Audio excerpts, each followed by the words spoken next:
ఈ స్థాయికి ఇది తెప్పించుకునే స్థాయికి నేను ఉట్టిగా రాలేదు. ఇది రావాలంటే ఎన్ని బాధలు పడ్డాను, ఎన్ని అవమానాలు పడ్డాను, ఎన్ని ఇబ్బందులు పడ్డాను, ఎంత మనోవేదన గురయ్యాను. ఇది మీకు అర్థం కావట్లేదా?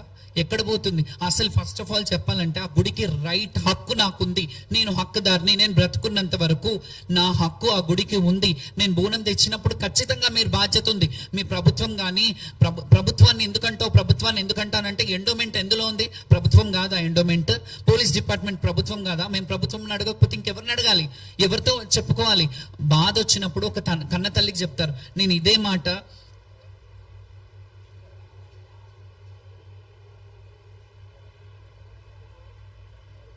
ఇది పంపించావు నాకు.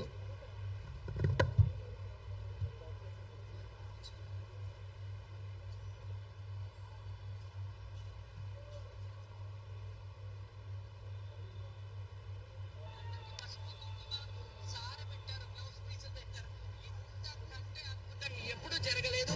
దీనంతటికి మన రాష్ట్ర ప్రభుత్వం అందరూ చల్లగా ఉండాలి, మన రాజు బాగుండాలి, మనమందరం బాగుండాలి, సకాలంలో వర్షాలు పడాలి. అమ్మా తల్లి జోగినీలము నీ బిడ్డలమమ్మా. యాదేవి సర్వభూతేషు శక్తి రూపేణ సంస్థిత మాతృరూపేణ సంస్థిత నమస్తసే నమస్తసే నమస్తసే నమో నమ. మాత మాణిక్యాలమ్మ దేవి సమేతంగా శ్రీ మహంకాళి అమ్మవారు, అలాగే మాతంగేశ్వరి రాజశ్యామలాదేవి ఎంత ఆనందంగా ఈ రోజు పూజలు అందుకున్నారు. చాలా అద్భుతం. Thank you. ఇలాగే మీరందరూ సహకరించినందుకు మీడియా ప్రతినిధులకు కూడా పేరు పేరున నా హృదయపూర్వక నమస్సుమాంజలి. Thank you so much. జై బోలో మహంకాళమ్మకి. ఇది శివశక్తుల విజయమే కాదు, ఇది యావత్ తెలంగాణ విజయం. Thank you so much. ఇందులో ముందుగా నేను ఈ వీడియో చేసినప్పుడు ఈ వీడియోలో నేను ముఖ్యమంత్రి గారిని మా రాజు అని చెప్పాను. డెఫినెట్గా ఆయన రాజే. ఎందుకు చెప్పనా? రాష్ట్రాన్ని ఎవరు పాలించినా వాళ్ళు రాజులే. మన రాష్ట్రానికి రాజు వాళ్ళు.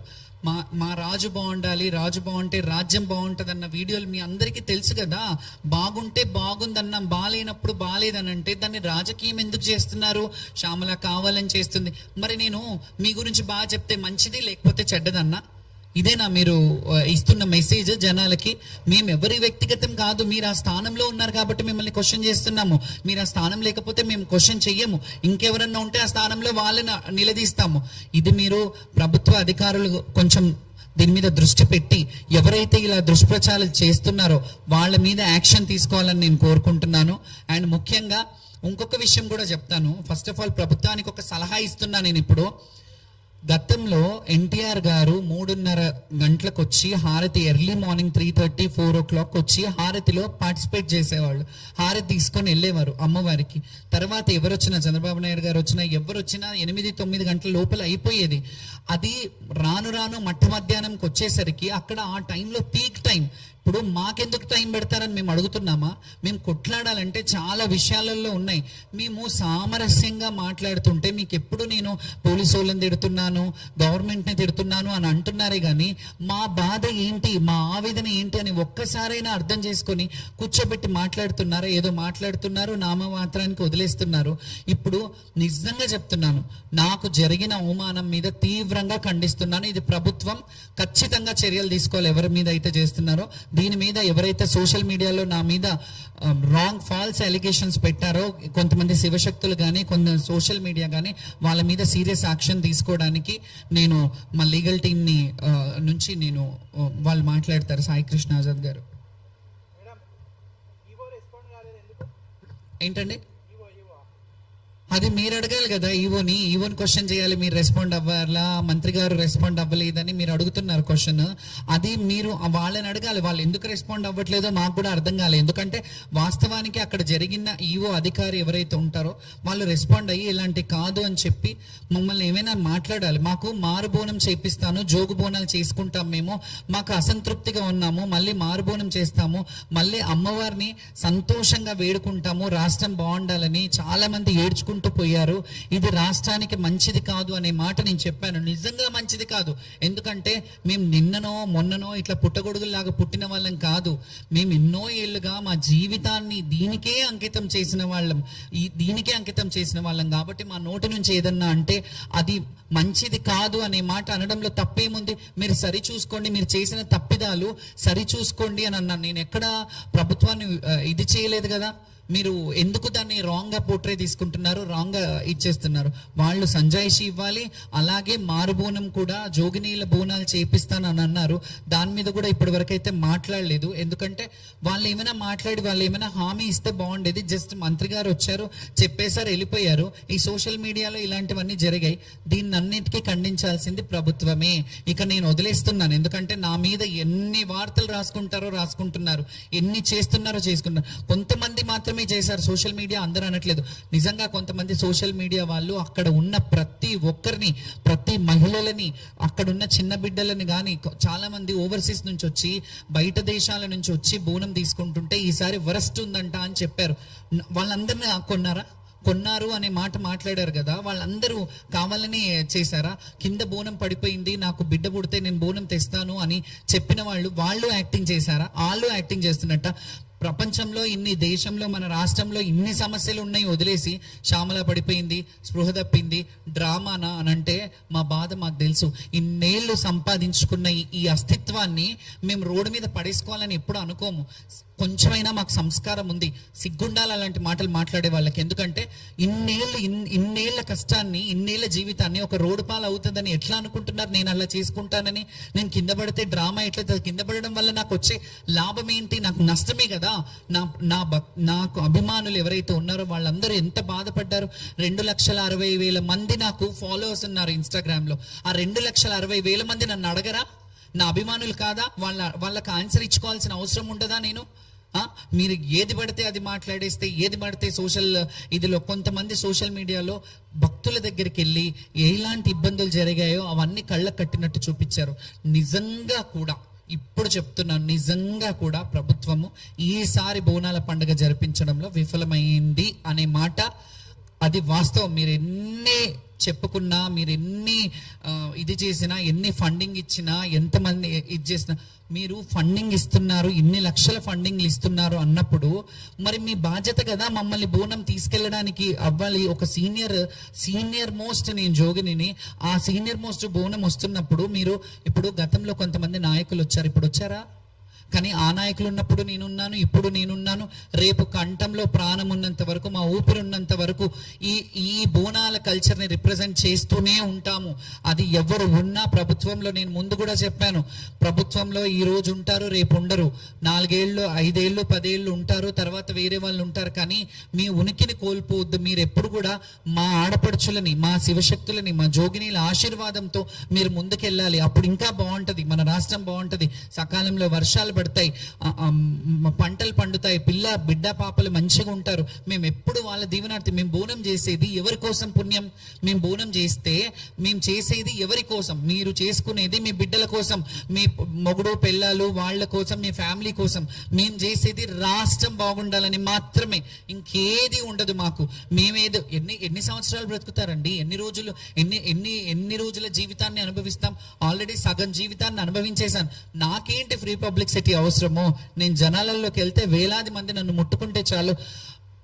బోనాల పండుగలో ఈ సందర్భంగా చెప్పొద్దు అనుకున్నాను కానీ చెప్తున్నాను. నేను నడుస్తే నా కాళ్ళ కింద మట్టి కూడా తీసుకొని బొట్టు పెట్టుకున్న వాళ్ళు ఉండారండి. అది నేను సంపాదించుకున్న అస్తిత్వం. నా గర్వంగా ఉంది నాకు ఈ రోజు తెలంగాణలో ఆడబిడ్డగా, జోగినిగా పుట్టినందుకు. నేనేం రిగ్రెట్ ఫీల్ అవ్వట్లేదు. ఎందుకో భిక్షం అడగట్లేదు నేను ఎవరిని, ప్రభుత్వాన్ని భిక్షమేమని అడగట్లేదు నేను, లేకపోతే వేరే వాళ్ళని. నన్ను నమ్ముకున్న వాళ్ళు, నన్ను ఇంటికి పిలుచుకొని ఎవరైతే నాకు అన్నం పెడుతున్నారో చూడండి, ఆ ప్రతి గడప చల్లగా ఉండాలి. ఆ ప్రతి గడపకు, ఎందుకంటే మాతో బోనాలు చేపించుకునే వాళ్ళు ఉంటారు. అయ్యో శ్యామల బోనం పడిపోయిందంట కదా, నీది ఏందట్లా అని వాళ్ళకు కూడా తెలియని ఒక భయాందోళన క్రియేట్ చేశారు ఈ సోషల్ మీడియా వాళ్ళు. బోనం పడిపోయిందని మీరు లాంగ్ గా ఎట్లా ప్రొజెక్ట్ చేస్తారు? నేను మంచిగా తీసుకెళ్ళిన బోనం. కానీ మళ్ళీ చెప్తున్నాను, నేను ఆటపాటలతో వెళ్ళలేదు. వాయిద్యాలను మధ్యలో ఆపేశారు, మా పిల్లల్ని మధ్యలో ఆపేశారు. బోనం అది ఒడిబియ్యం మధ్యలో డిస్టర్బ్ అయిపోయింది, మేము డిస్టర్బ్ అయిపోయాము. 4 చోట్ల ఆడుతుంటే బ్యారికేడ్లు చేసి తాడులు లేపి ఇట్లా చేశారు. ఇంకొకటి నేను కొంతమంది నేను ఒక్కదాన్ని అని అంటే వేరు. సరే, నా బిహాఫ్ కొంతమంది మాట్లాడారు కదా, వాళ్ళ మాటలు వినిపిస్తాను మీకు.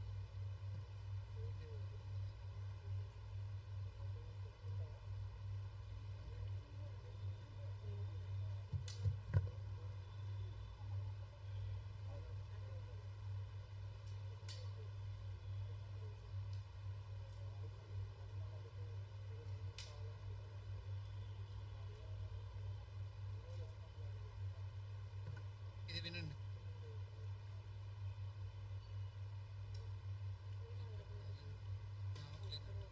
చాలా వీడియోలు పెడతాను నేను, చాలా వీడియోలు ఉన్నాయి. ఇది ఒక్కటి నేను అతిగా చేస్తున్నాను. ఒకసారి ఇక్కడ.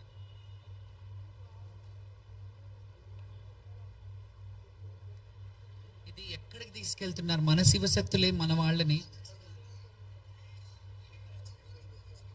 కానీ మాకు మీటింగ్ లో చెప్పారు 1-4 మీటింగ్ లో చెప్పారు మేడం. మాకు మీటింగ్ లో మాకు 1-4 అని చెప్పారు. మీటింగ్ లో చెప్పినాక ఇప్పుడు ఏమైంది, మా ఉప్పువారిని అమ్మ దగ్గర ఆపేసారు. ఉప్పువారికి 10,000 రూపాయలు ఉప్పువారికి ఇచ్చింది, అమ్మ దగ్గర ఆపేసారు. మరి మాకు మేము కొంచెం పాట మనకు మాట చెప్పండి, 10,000 వాళ్ళకి ఇవ్వాలి. ఉప్పువారు లోపల రానివ్వలేదు, మా సపరేట్ క్యూ లైన్ లేదు. ఇదేనా సిస్టమ్ ఫెయిల్ అయిందంటారా ఈసారి? అంత ఫెయిల్ అయింది మేడం. మీకు పోయినసారి కూడా అది పోయినసారి మంచిగా లేదు. రేపు 100,000 మాట్లాడుతారని చెప్తున్నారు. ఇది నేను చెప్పిన మాట కాదు. బోనం ఎత్తుకొని మేము ఇంతవరకు ఎత్తుకొని ఎక్కడికి వెళ్ళాలి చెప్పండి మీరు. ఏం తినకుండా ఉపవాసం ఉండి వస్తుంటారు బోనాలను. మాకు ఉపవాసంగానే బోనం ఎత్తుకున్నాం. మేము పచ్చి మంచిలు కాకుండా ఎత్తుకున్నాం బోనం. మేము తెలుసా 11 కిలోల బోనం బరువు ఉంటుంది మాకు. మీ బోనం ఎత్తుకుని చూడండి మీరు. ఇంత బరువు ఎత్తుకుని ఇంత బాగుపడాలి మీరు. మంచి బోనం ఎత్తుకున్నాను. ఇನ್ನು పోలీసు వాళ్ళు మిమ్మల్ని సెపరేట్ పంపిస్తా అంటున్నారు కదా. పంపించలేదమ్మా పోలీసు వాళ్ళు. మీకు ఎవరు చెప్పారు మీటింగ్ లో? పోయి వాళ్ళు అనుకుని చెప్తారు వాళ్ళు. ఎవరు అడగాలి మరి బోనం వాళ్ళు ఎత్తుకుని వాళ్ళు వెళ్ళిపోయి చెప్తారు వాళ్ళు. ఈ బోనం ఏమని చెప్తారు వాళ్ళని ఎవరైనా కానీ. ఒక 10 నిమిషాలు బోనం ఎవరు ఎత్తుకోలేదు మా బోనం.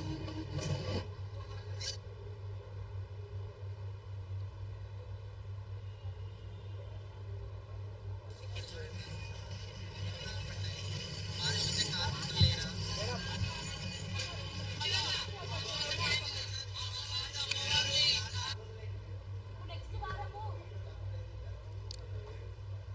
ఏదండి? ఓకే, దేన్ని పట్టుకొని?